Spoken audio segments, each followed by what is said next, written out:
নতুন বউ লিখেছেন তপন বন্দ্যোপাধ্যায়।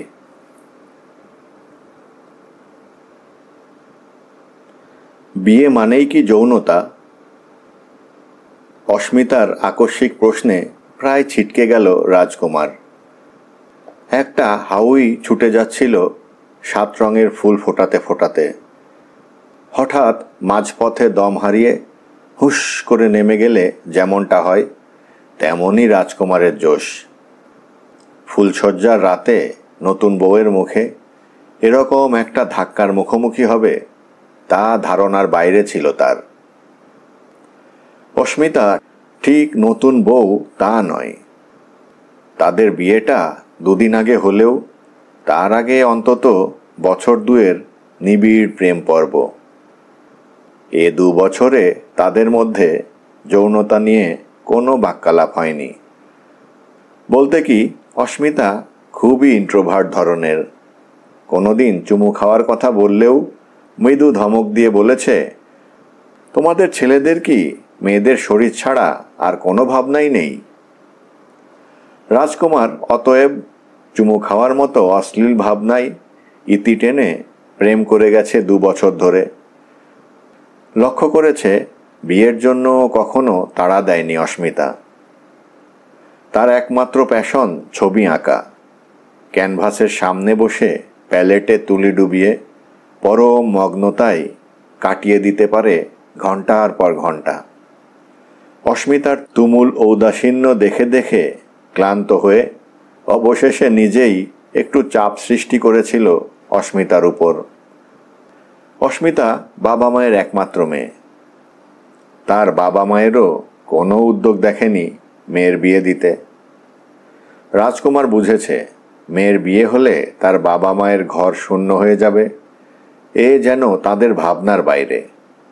মেয়ে আইবুড়ো থাকলেই তাদের সুবিধে। বেশ জোর খাটিয়েই বিয়েটা করতে হলো রাজকুমারকে। পাত্র হিসেবে সে নেহাত মন্দ নয়। ব্যাংকের অফিসার, দেশের বাড়িতে কিছু জমি জমাও আছে। অস্মিতার মা বাবাকে বোঝালো, তাদের নেতাজি নগরের বাড়ি থেকে রাজকুমারের সদ্য কেনা রানীকুঠির ফ্ল্যাটের দূরত্ব খুব বেশি হলে 1 কিলোমিটারও না। এবেলা ওবেলা দেখা হবে মেয়ের সঙ্গে বাবা মায়ের। বিয়ে তো হলো। ফুলশয্যার রাতে এরকম একটা ঝাপট খাওয়ার পর মধুচন্দ্রিমায় যাওয়ারও কোনো ইচ্ছে রইল না রাজকুমারের। অস্মিতা বরাবরই যেন কেমন কেমন, কীরকম নির্বিকার, আত্মমগ্ন। ওকে নিয়ে কোনো পাহাড়ি দেশে যাবে এমনটাই ভেবে রেখেছিল। কিন্তু ফুলশয্যার পর 7 দিনের মধ্যেও অস্মিতা তার হাতে হাত পর্যন্ত রাখতে দেয়নি। দেখে হতাশ হতে শুরু করলো রাজকুমার। ফলে মধুচন্দ্রিমায় দূরে কোথাও যায়নি। বিয়ের পর বেড়ানোর জায়গা বলতে ওরা বেছে নিয়েছে রাজকুমারের গাঁয়ের বাড়ি সরসপুরে। কলকাতা ছেড়ে প্রথম কোনো গাঁ বাড়িতে এসেছে অস্মিতা। 7 দিনের থাকা। প্রথম 3 দিন সরসপুর ঘুরে দেখে অস্মিতার চোখে ঘোর। চারপাশে শুধু সবুজ আর সবুজ। প্রকৃতির নিজের হাতে গড়া বোটানিক্যাল গার্ডেন। অস্মিতার হাতে সারাক্ষণ একটা ছোট নোট বই। যে দৃশ্যই তার পছন্দ হয় অমনি ঘাসের উপর বসে পড়ে নোট বইয়ের পৃষ্ঠায় তার একটা স্কেচ করে নেয়। বেশিরভাগ সময় রাজকুমারকে সঙ্গেও নেয় না। বলে, তুমি বড্ড বকবক করো, কনসেন্ট্রেশন নষ্ট হয়ে যায়। অস্মিতা একা একাই ঘোরে তন্ময় হয়ে। রাজকুমার সব সময় তাকে একা ছাড়ে না। অনেকটা দূরত্ব রেখে অনুসরণ করে তন্ময় হয়ে ঘোরা মেয়েটাকে। কোথায় যেতে কোথায় চলে যাবে তার নতুন বউ তার ঠিক নেই। কখনো অস্মিতা তার চোখ এড়িয়ে ঘুরতে বেরোয় একা একা। রাজকুমার তাকে খুঁজতে বেরোয়।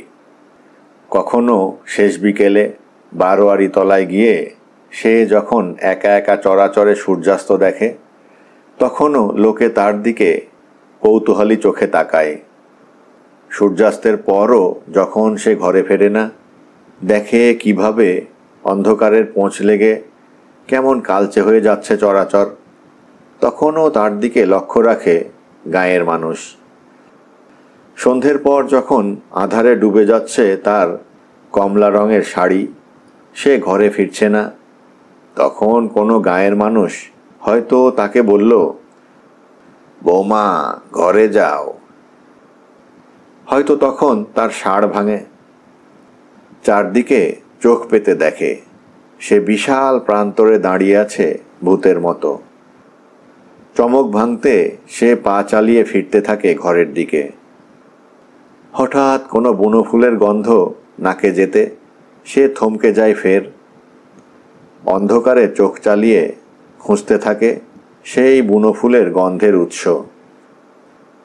পথের দুপাশে বুনো ঝোপ, তার মধ্যে কি না কি লুকিয়ে থাকতে পারে, কিন্তু সে বিষয়ে তার সংবিত নেই। সে পাতালতা সরিয়ে দেখতে চায় কি ফুলের গন্ধ এটা। সেই আবিষ্কারের মধ্যেই তার নজরে পড়ে ঘন অন্ধকারে কি দোতনা ছড়িয়ে ফুটে আছে একটা বিশাল লাল ফুল। তার বিশাল পাপড়িগুলো জ্বলছে কি অদ্ভুতভাবে। হঠাৎ তার চমক ভাঙে কারো ডাকে। ফিরে দেখে রাজকুমার খুঁজতে বেরিয়েছে তাকে। তাকে অমন ঝোপঝাড়ে ঢুঁড়ে বেড়াতে দেখে ক্ষুব্ধ কণ্ঠে বলে, তুমি এত রাতে একা একা? অস্মিতা তাতে কুণ্ঠিত হয় না, বলে, দেখে যাও কি চমৎকার একটা ফুল, নাম জানো? রাজকুমারের তাতে উৎসাহ নেই, বলে, ফুল তো সরসভূমির সর্বত্র, তাতে তো নতুন কিছু নেই। কিন্তু এই ফুলটা তুমি কখনো দেখনি, নামও জানো না? সরসভূমিতে কত ফুল আছে যার নাম কেউ জানে না। ধরো এই ফুলটার নাম দিলাম রক্তমঞ্জরি। রাজকুমার চমৎকৃত হয়, বলে, বেশ নাম, ঠিক আছে, কাল রক্তমঞ্জরি ফুল নিয়ে একটা কবিতা লিখে তোমাকে উপহার দেব। এখন চলো, একটা লাইন মুখে মুখে তৈরি করো তো। ঠিক আছে, শোনো। রক্তমঞ্জরি, তুমি একা একা ফুটে আছো বনের আড়ালে, সঙ্গোপনে রাজকুমারী সেজে। হয়েছে? অস্মিতা হেসে বলে, হ্যাঁ হয়েছে। তুমি এতক্ষণ একা একা কোথায় ঘুরলে? বারোয়া টিলায় দাঁড়িয়ে সূর্যাস্ত দেখতে দারুণ লাগে। দেখবে দূরের বিলের জলে কিরকম টুপ করে এসে বসে পড়ে সূর্যদেব। তখন তার শরীরে কি যে সুন্দর রং মেখে নেয় তা কি বলবো। টুকটুকে লাল শরীর নিয়ে বসে থাকে চুপটি করে। বোধহয় ইতিউতি তাকিয়ে দেখে কেউ তাকে দেখছে কিনা। যখন দেখে আমি তাকে দেখছি, সে আরও একটু লাল হয়। মেয়েরা লজ্জায় লাল হলে যেমন দেখায় আর কি। তারপর অমনি আবার টুপ করে ডুব দিতে থাকে জলের মধ্যে। অমনি বিলের জল লালে লাল। রাজকুমার শিউরে ওঠে কেন যেন। অস্মিতার গলার স্বরে থরথর কাঁপ, তার চোখে কি একটা উদাসীন চাউনি। রাজকুমার বলল, তুমি এজন্যে এত দূরে আসো রোজ রোজ? কি জানি, বিকেল হলেই সূর্যদেব যেন আমাকে হাতছানি দিয়ে ডাকতে থাকেন। নীল আকাশে তখন সাদা মেঘের ভেলা উড়ে যায় দিক থেকে দিগন্তের পথে। সেই ভেলায় কখনো চড়ে বসে অস্মিতা তার নীল শাড়ি আঁচল উড়িয়ে ভেসে যায় যেখানে তার ইচ্ছে, যত দূরে তার মন চায়। এ এক অদ্ভুত ভ্রমণ তার। সাদা মেঘের ভেলা দূরে উড়ে যাবার পর সে বাস করতে থাকে এক ঘোরের মধ্যে, যেন পার হয়ে যাচ্ছে একটা লম্বা ক্যালেন্ডার। তার দু চোখ আশ্বিন পার হয়ে হিমের স্পর্শ নিয়ে পা ফেলতে থাকে কার্তিকের দিকে। লক্ষ্য করতে থাকে পৃথিবীর গায়ে কেউ যেন নতুন করে আঁকতে থাকে জল ছবি। রং বদলে যায় পৃথিবীর, সবুজ বল্লমের মতো লক লক করতে থাকে ধান পাতা। হেমন্তে তখন মল্লিকার ফুটে ওঠার ধুম। যে গাছগুলি নিরীহ বালিকার মতো এলেবেলে দাঁড়িয়ে থাকত চলার পথের এখানে সেখানে, তারাই ফুটন্ত হয়ে রূপসী হয়ে উঠল হঠাৎই। অস্মিতাকে ডেকে বলতে থাকে, দেখো, আমাকেও দেখো তুমি। অস্মিতা তাদের গায়ে হাত বুলিয়ে দিয়ে বলে, ইস, কি সুন্দর তোরা, আমি কেন তোদের মতো হতে পারি নে? অস্মিতা তখন পার হচ্ছে হেমন্তের জলছবি। কার্তিকের দিনগুলিতে হাঁটতে থাকে সার সার ধানের ডগায় পা ফেলে ফেলে। ধানের পাতায় আঁকা হতে থাকে লক্ষ্মীর পায়ের ছাপ। অস্মিতার তুলিতে ক্রমে ভরে ওঠে নানা রঙের আলো ছায়া।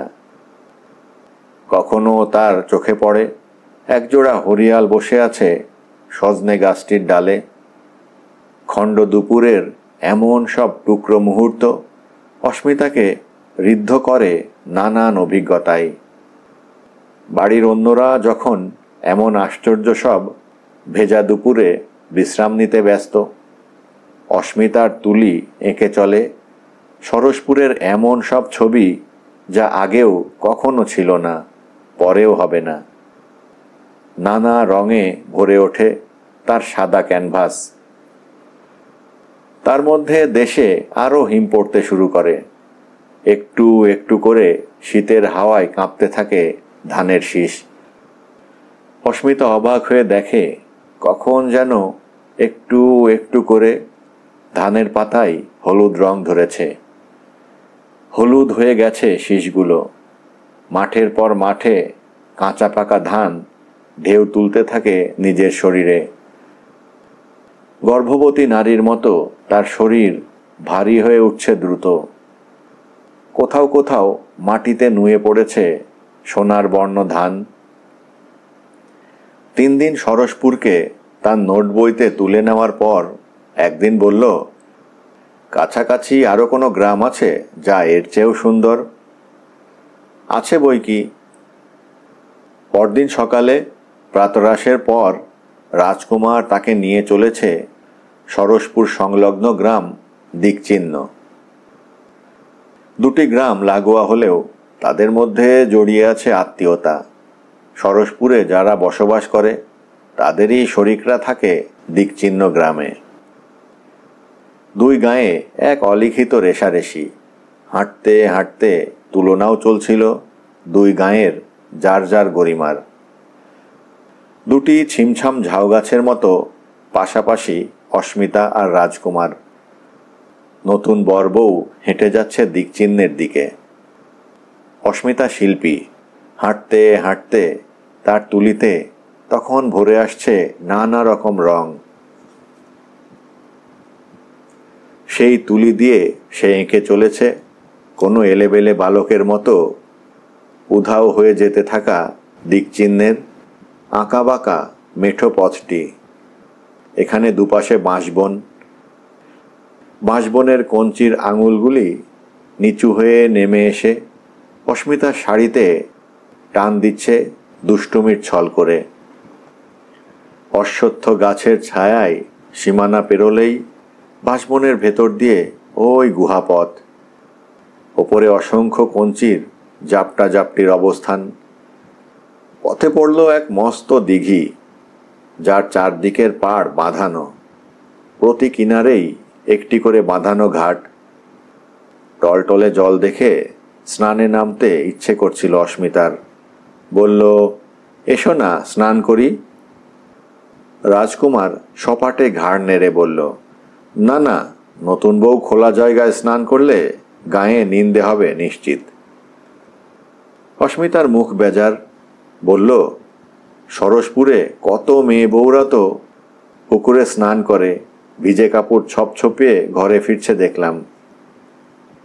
তারা স্থানীয় মেয়ে বউ, তুমি কলকাতা থেকে এসেছ। অস্মিতা কিছু বুঝে বা না বুঝে আবার হাঁটা শুরু করে। জেদি গলায় বলে, আমি এই দিঘিতে স্নান করবই, কাউকে না বলে একা চলে আসব। দিঘিতে ছাপাছাপি পদ্ম ফুলের রাশি। জল অনাবিল, টলটলে। রাজকুমার তাকে নিবৃত করতে বলল, দিঘিতে কেউ স্নান করা তো দূরে থাকুক, তার ধারে যাওয়ার কথাও ভাবতে পারে না, এমন সাপের বাস। অস্মিতা খিলখিলিয়ে হাসে। তা সাপেদেরও তো একটা বাসভূমি চাই, কোথায় যাবে বেচারারা? আমি তাদের সঙ্গে ভাব করে নেব, আমাকে কিছু বলবে না। লোকে বলে এই দিঘিতে গাঁয়ের জমিদার বউ ডুবে মরার পর তার জলে সেই বউয়ের সাপ লেগেছে, তাই এত সাপ। অস্মিতা হাসল। রাজকুমার এখনো বুঝে উঠতে পারছে না তার বউকে। বিয়ের আগেও অস্মিতা ছিল তার ধরাছোঁয়ার বাইরে, এখন যেন আরো। অস্মিতা তখন দু চোখে বিস্ময় নিয়ে হেঁটে চলেছে অদূরে নতুন গড়ে ওঠা দিকচিহ্নের দিকে। এসবই ছিল ধান মাঠ। সভ্যতা এখন সেখানে গড়ে তুলেছে একতলা দোতলা পাকা বাড়ি। দিকচিহ্ন এক অদ্ভুত গাঁ, কিছুটা সবুজ কিছুটা ধূসর। বাড়িগুলো সবই সাদা, তাদের চারপাশে গাছগাছালির সমাহার, ফুল আর ফল ফলারির গাছই বেশি। এ হলো নতুন গড়ে ওঠা বসত, এখানকার জীবনে শহুরে ছাপ। রাজকুমার বলল, জমিদার বাড়ির অনেক উত্তরাধিকারী এখন কলকাতায় বসবাস করে। কেউ চাকুরে, কেউ বাণিজ্য করে লক্ষ্মী লাভের আশায়। গ্রামের জমি জমা এখন অধিকাংশই বর্গাদারদের দখলে। প্রায় সময়েই জমিদারদের ভাগ এসে পৌঁছয় না। কোথাও বেনামে জমি, নায়েব বা গোমস্তা ধরনের লোক দেখভাল করে সেই সব জমি জমার। যেটুকু ভাগের ধান এসে পৌঁছয় তা বিক্রি করে জমা হয় শরিকদের নামে। রাজকুমার কি বলল না বলল তাতে অস্মিতার ভ্রুক্ষেপ নেই। সে ঘুরে ঘুরে দেখে চলেছে নতুন গাঁয়ের ছবি দৃশ্যপট। ঘুরছে তো ঘুরছেই, দেখছে দালান বাড়িগুলোর গঠন বৈচিত্র্য, কোনোটাই কলকাতার মতো হাল ফ্যাশনের নয়। নতুন, কিন্তু গ্রাম্যতার ছাপ সবখানে, সেটাই দস্তুর। অস্মিতার হাতে ছোট ডায়েরিটা, তাতে টুকটুক করে এঁকে চলেছে নানা রেখাচিত্র। সেগুলো পরে ক্যানভাসে তুলে নেবে এক এক করে। ঘুরতে ঘুরতে দুপুর পার করে ফেলল অস্মিতা। কি এক ঘোরের মধ্যে তার চোখ অবিরাম ছুঁয়ে ছুঁয়ে যাচ্ছে প্রতিটি মুহূর্তের ছবি। যেন এই পৃথিবীটা তার কাছে শুধু ছবির সমন্বয়। যত নতুন দৃশ্যের কাছে যাচ্ছে তার মুখে ফুটে উঠছে এক স্বর্গীয় অনুভূতি। তার সামনে ঘটে চলেছে বিস্ময়ের পর বিস্ময়। ঘরে ফেরার পর এক অভাবনীয় উল্লাসে জমজম করছিল তার অভিব্যক্তি। রাজকুমারকে বলল, ভাগ্যিস তুমি নিয়ে এসেছিলে দিকচিহ্নে, গোটা গাঁটাই যেন একটা অ্যালবাম। রাজকুমার ভাবছিল হয়তো আজ অস্মিতা তার কাছে ঘেঁষে শোবে, তার গায়ে হাত রাখতে দেবে, কিন্তু হা হতস্মি। সে রাতেও বিছানায় শুয়ে যথারীতি এক হাত দূরত্ব বজায় রাখল অস্মিতা। রাজকুমার কাজ ঘেঁষে শুতে চেয়েছিল, তার হাতটা সপাটে সরিয়ে দিয়ে নিচু গলায় বলল, সম্পর্কটা অশ্লীল করে তুলো না। পলক না ফেলতে অস্মিতা ঘুমে কাদা। রাজকুমার দীর্ঘশ্বাস ফেলে অন্যদিকে পাশ ফিরে ঘুমোতে চাইল, কিন্তু তার চোখে ঘুম আসে কই। সেদিন অনেক রাতে হঠাৎ রাজকুমার অনুভব করল তাকে কে যেন ঠেলছে। সে বুঝে উঠতে পারছিল না হাতটা অস্মিতারই কিনা। অস্মিতা তখন মোবাইলের টর্চ জ্বেলে উঠে পড়েছে বিছানা থেকে। ফিসফিস করে বলল, দেখছো না বাইরে কিরকম রমরম করছে জ্যোৎস্না, ওঠো শিগগির। রাজকুমারের চোখে তখন রাজ্যের ঘুম, কিন্তু শুয়ে থাকার জোর রইল না, উঠে পড়তেই হলো। অস্মিতার পরনে একটা লাল টুকটুকে শাড়ি, হাওয়ায় লাল আঁচল উড়িয়ে বেরিয়ে পড়ে রাস্তায়। অস্মিতার পিছু পিছু চলতে শুরু করে ঘুম চড়ানো গলায় বলে, ইস, এমন ঘুম চোখে কি কখনো রাস্তায় বেরিয়ে টোটো করে ঘোরা যায়? বনজোছনায় চাপুর চুপুর ভিজে অস্মিতা হাঁটতে থাকে বাড়ির উত্তর দিকে। কাল দিকচিহ্ন যাওয়ার পথে দেখে এসেছে তলপা বাঁশের ঝাড়। কি সুন্দর কয়েকটা চারা বেরিয়েছে ঝাড়ের গোড়ায়। সেই চারার অফ হোয়াইট রং দেখে আসা স্তক ছটফট করছে। তারা আজ কতটা বড় হলো। আজ পায়ে পায়ে গিয়ে দেখে, ও মা, অফ হোয়াইট রঙে এর মধ্যে কচি কলা পাতার রং। মাথায়ও অনেক বেড়েছে একদিনের ফুরসতে। রাজকুমার বলছিল বাঁশের চারা রোজ নাকি 1 হাত করে বাড়ে। অস্মিতা তার ফর্সা নরম হাত দিয়ে মাপতে চেষ্টা করে চারাগুলোর উচ্চতা। অস্মিতা দ্রুত পায়ে হেঁটে চলেছে জ্যোৎস্নায় রূপভেজা হয়ে। পার হয়ে যাচ্ছে বারোয়ারি তলা, পার হয়ে যাচ্ছে দুর্গা মণ্ডপ, পার হয়ে যাচ্ছে মস্ত অশ্বত্থ গাছটার তলা। অনেক ব্যস্ত পা ফেলে হঠাৎ দাঁড়িয়ে পড়ে মস্ত দিঘিটার এক দুরূহ কোণে। এদিকটায় সচরাচর মানুষজন আসে না, এত রাতে তো আসবেই না। মাথার উপরে গোল সোনালি রুমালি রুটির মতো মস্ত চাঁদটা তখন জ্যোৎস্নায় গুঁড়ো ছড়াচ্ছে অঝরে। জ্যোৎস্নার গুঁড়ো তখন মিশে যাচ্ছে দিঘিটার জলে। জ্যোৎস্নায় ভিজছে 2 চেনা অথচ অচেনা 2 নারী পুরুষ। রাজকুমার বুঝে পাচ্ছে না অস্মিতা এত রাতে দিঘির তীরে কি করতে চায়। অস্মিতা হঠাৎ রাজকুমারের দিকে তাকিয়ে অদ্ভুত ভঙ্গিতে হাসল। ফিসফিস করে বলল, দিঘিতে স্নান করব? এখন এত রাতে? তুমি তো বললে দিনের বেলা স্নান করলে আমার নিন্দে হবে, কিন্তু তাই বলে এখন? অস্মিতা কোনো কথা না বলে তার পরনের শাড়িটা খুলে ছুঁড়ে দিল দিঘির কিনারে কলমির ঝোপের দিকে। রাজকুমার চমকে উঠল। অস্মিতা তখন স্নান করতে মরিয়া। তার পরনের বাকি পোশাকও উড়িয়ে দিল হাওয়ায়। সেগুলো ভাসতে ভাসতে গিয়ে ঠেক খেল গিমে আর বৌটুনির শাকের ঝোপে। রাজকুমার শিউরে উঠল নগ্ন অস্মিতাকে দেখে।